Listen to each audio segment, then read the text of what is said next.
Musyrikin Quraisy mengubah sikap. Karena upaya para pemuka dan tokoh musyrikin Quraisy dalam menghadang seruan Nabi Shallallahu Alaihi Wasallam dengan kekerasan dan kekejaman tidak membuahkan hasil, dan apa yang mereka inginkan selalu gagal. Bahkan seruan beliau pun semakin bersemangat. Dari hari ke hari orang-orang yang menjadi pengikut beliau terus bertambah. Sehingga pada suatu hari mereka mengadakan pertemuan untuk membahas cara merintangi seruan Nabi Shallallahu Alaihi Wasallam. Pertemuan tersebut diadakan di Darun Nadwah, tempat pertemuan resmi para pemuka dan petinggi musyrikin Quraisy saat itu. Pertemuan tersebut dihadiri oleh beberapa orang dari para pemuka dan petinggi kaum musyrikin Quraisy. Diskusi khusus tentang cara dan sikap apa yang dapat digunakan untuk menghalangi gerakan dan seruan Nabi Muhammad SAW. Akhirnya diputuskan oleh mereka bahwa untuk menghalangi gerak dan seruan Nabi SAW adalah dengan cara dan sikap menyebarkan kebohongannya, agar orang tidak mengikuti seruan beliau dan menjauhkan diri darinya. Dalam percakapan itu, ada yang menyarankan agar Nabi disebut orang yang sakit jiwa atau gila. Beberapa menyarankan agar dia disebut penyihir, dan sebagian lainnya menyarankan agar ia disebut sebagai dukun yang dapat memecah belah umat, dan seterusnya. Setiap banding berbeda pendapat, dan saran mereka bervariasi. Namun pada akhirnya diputuskan menurut usul masing-masing, yaitu bisa disebut orang gila, bisa dibilang tukang sihir, dan bisa disebut yang lain, asalkan bisa menghalangi orang atau menjauhkan orang dari seruan Nabi Shallallahu Alaihi Wasallam. Singkat kata, diputuskan oleh mereka untuk menghalangi Nabi dan seruannya. Mereka mencari nama dan kata-kata yang mengandung ejekan dan hinaan kepada beliau, serta ayat-ayat yang beliau ucapkan agar masyarakat umum menjauhkan diri dari Nabi Shallallahu Alaihi Wasallam. Menurut riwayat, setelah Nabi Shallallahu Alaihi Wasallam mendengar berita keputusan mereka, beliau kemudian mengambil selimut dan kemudian menutupi dirinya.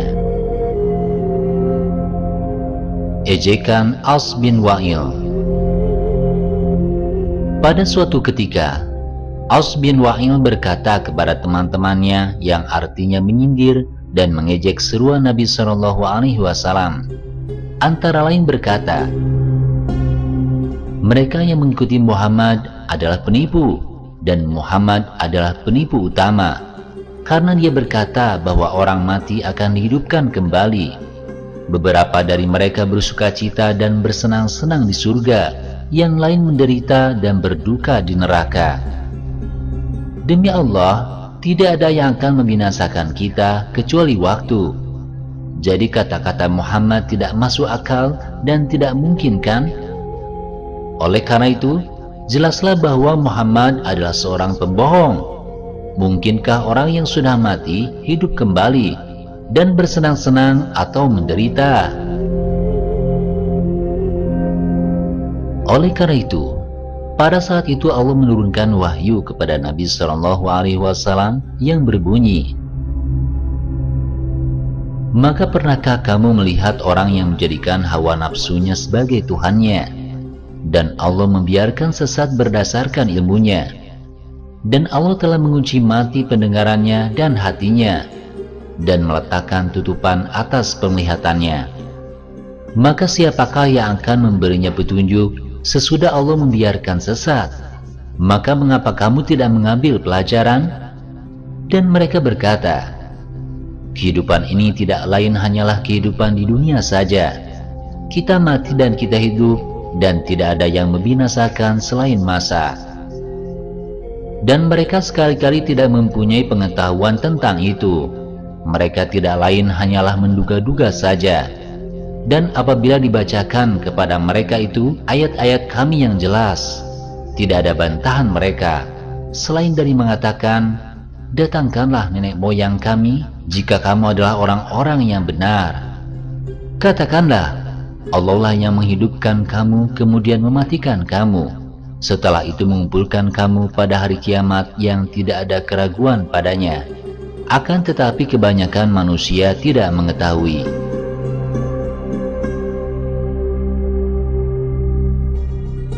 Menurut riwayat, Aus bin Wa'il saat itu ia berhutang pada Khobab ibnul Arts karena harga pedang yang dibelinya dari Khobab belum dibayar.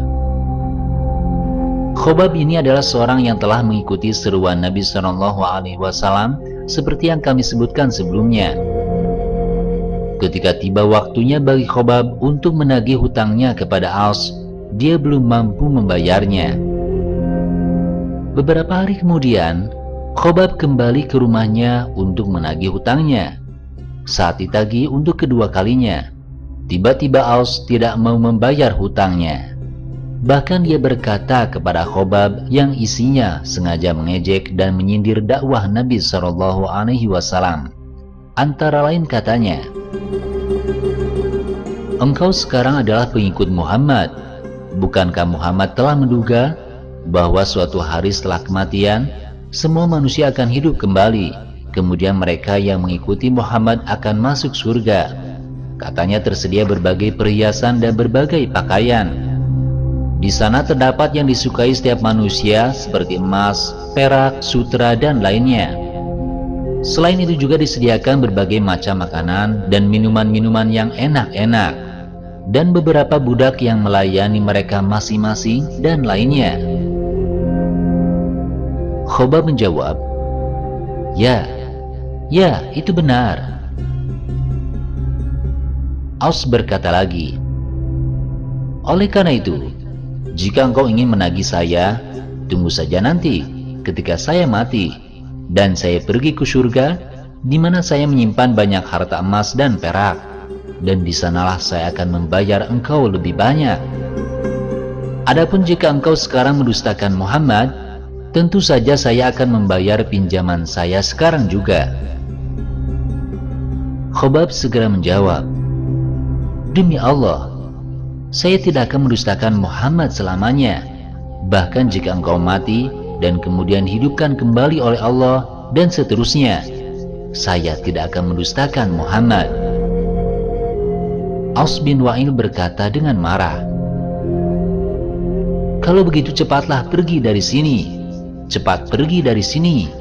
Biarkan saya mati, lalu dihidupkan kembali. Lalu saya menerima banyak harta dan anak. Suatu hari saya akan membayar hutang padamu." Setelah itu Khobab pulang, dan saat itu juga Allah Subhanahu wa Ta'ala menurunkan wahyu kepada Nabi yang berbunyi, "Maka apakah kamu telah melihat orang yang kafir kepada ayat-ayat kami dan ia berkata, pasti aku akan diberi harta dan anak? Apakah ia melihat yang goib, atau ia telah membuat perjanjian di sisi Tuhan yang Maha Pemurah? Sekali-kali tidak. Kami akan menulis apa yang ia katakan, dan benar-benar kami akan memperpanjang azab untuknya. Dan kami akan mewarisi apa yang ia katakan itu, dan ia akan datang kepada kami seorang diri." Selanjutnya As tidak mau membayar hutangnya kepada Khobab ibnul Arts radhiyallahu anhu.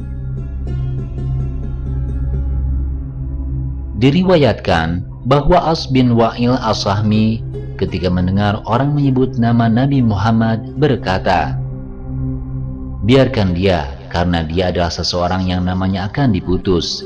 Jika dia meninggal, pasti tidak ada yang akan menyebut namanya lagi, dan kamu akan merasa bahagia karena tidak ada gangguan darinya." Sehubungan dengan perkataan Aus bin Wa'il, maka Allah segera menurunkan wahyunya kepada Nabi SAW yang berbunyi, "Sesungguhnya kami telah memberikan kepadamu nikmat yang banyak, maka dirikanlah sholat karena Tuhanmu, dan hendaklah engkau berkurban. Sesungguhnya orang yang membenci kamu, dialah yang terputus." Dalam riwayat lain, dikatakan bahwa Aus bin Wa'il mengolok-olok Nabi ketika beliau ditinggalkan oleh seorang putra beliau bernama Al-Qasim. Di antara kata-kata yang dia ucapkan saat itu, Sekarang biarkan saja, Muhammad tidak akan punya anak lagi. Begitu kata Aus kepada teman-temannya.